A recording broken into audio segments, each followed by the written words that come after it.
Alhamdulillah, ikhwan dan akhwat yang dirahmati Allah Subhanahu wa taala. Kenapa kita harus mempelajari tentang amalan hati?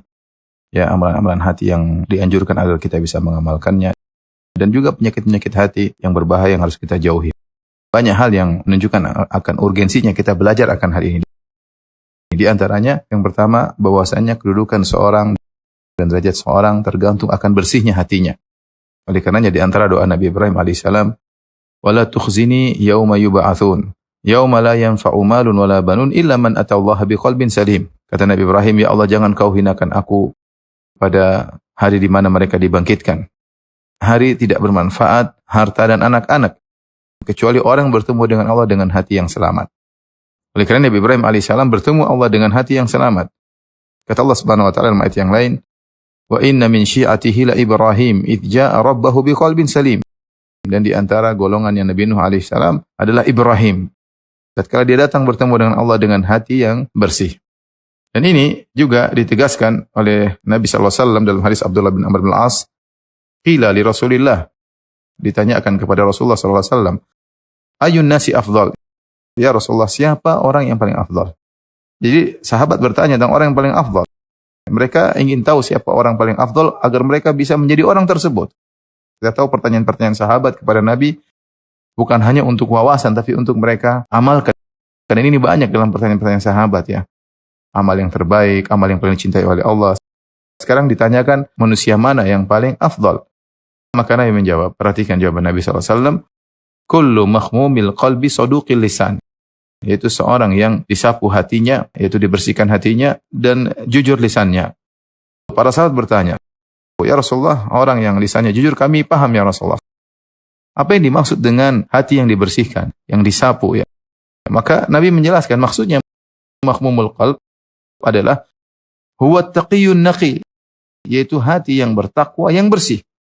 La ithma fihi, tidak ada dosa dalamnya, wala baghya, tidak ada melampaui batas, wala ghilla, tidak ada kedongkolan, wala hasad, tidak ada kedengkian. Hati yang bersih. Ya, inilah manusia yang paling afdal di sisi Allah Subhanahu wa taala. Hati yang bertakwa, yang bersih, tidak ada dosa, yaitu syahwat ingin melihat hal yang haram, ingin memandang hal yang haram ya. Kemudian tidak ada melampaui batas, sombong dan yang lainnya. Tidak ada kedongkolan dan tidak ada hasad. Ini orang yang paling afdal di sisi Allah Subhanahu wa taala. Oleh karena dalam hadis Nabi sallallahu alaihi wasallam mengatakan, "Innallaha la yanzuru ila suwarikum wala ila ajsamikum, walakin yanzur ila qulubikum wa a'malikum." Sungguhnya Allah Subhanahu wa taala tidak melihat kepada rupa kalian. Dan Allah tidak melihat kepada jasad kalian. Artinya apa? Nabi menjelaskan bahwasanya bukan itu barometer Allah dalam menilai derajat seseorang. Walakin yanzur ila qulubikum wa a'malikum. Tapi yang Allah lihat adalah hati kalian dan amalan kalian. Ini yang menjadi barometer Allah dalam menilai derajat seseorang. Pertama adalah hatinya, baru kemudian amalnya. Bahkan tapi yang menjadi pusat perhatian Allah yang pertama adalah hati seseorang. Karena kalau seorang dinilai dari rupanya, dari parasnya, maka orang-orang yang tampan mereka yang paling tinggi di sisi Allah. Wanita-wanita paling cantik mereka yang paling tinggi di sisi Allah Subhanahu wa taala. Tapi itu bukan jadi patokan Allah Subhanahu wa taala. Betapa banyak orang-orang mulia yang ternyata misalnya mereka adalah budak seperti Bilal bin Rabah ya. Dirinya budak kemudian dibebaskan oleh Abu Bakar, berkulit hitam ya. Demikian juga dalam satu hadis ketika Ibnu Abbas radhiyallahu taala anhuma pernah berkata kepada Atha bin Abi Rabah.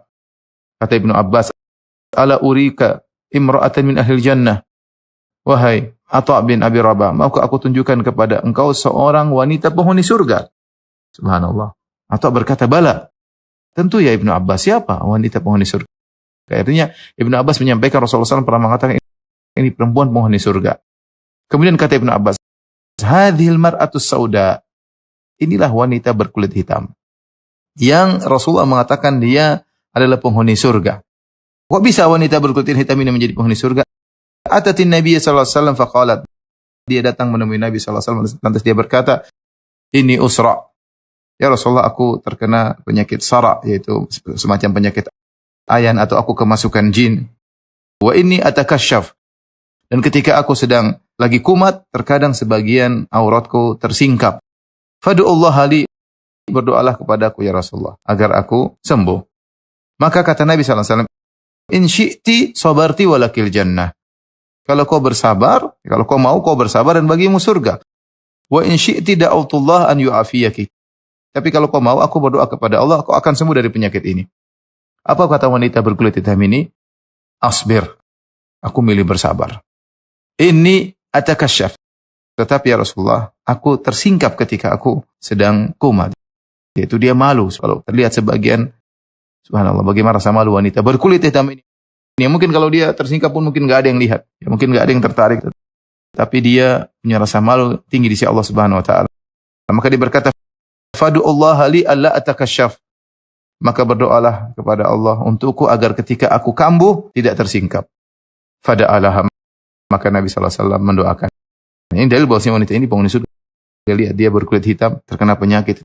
Tapi apa yang membuat dia masuk surga? Membuat dia mulia di Allah? Dia punya amalan hati, sabar. Oleh karena ini peringatan kepada ikhwan-ikhwan dan akhwat yang terlalu perhatian terhadap penampilan zahirnya. Itu bagus, tidak ada masalah. Tapi lupa dengan perhatikan hatinya. Kita memperhatikan amalan zahir, penampilan zahir, casing kita perhatikan. Tapi yang lebih utama kita perhatikan isi hati kita. Isi hati kita yang paling penting, karena itu yang menjadi barometer penilaian Allah Subhanahu wa Ta'ala.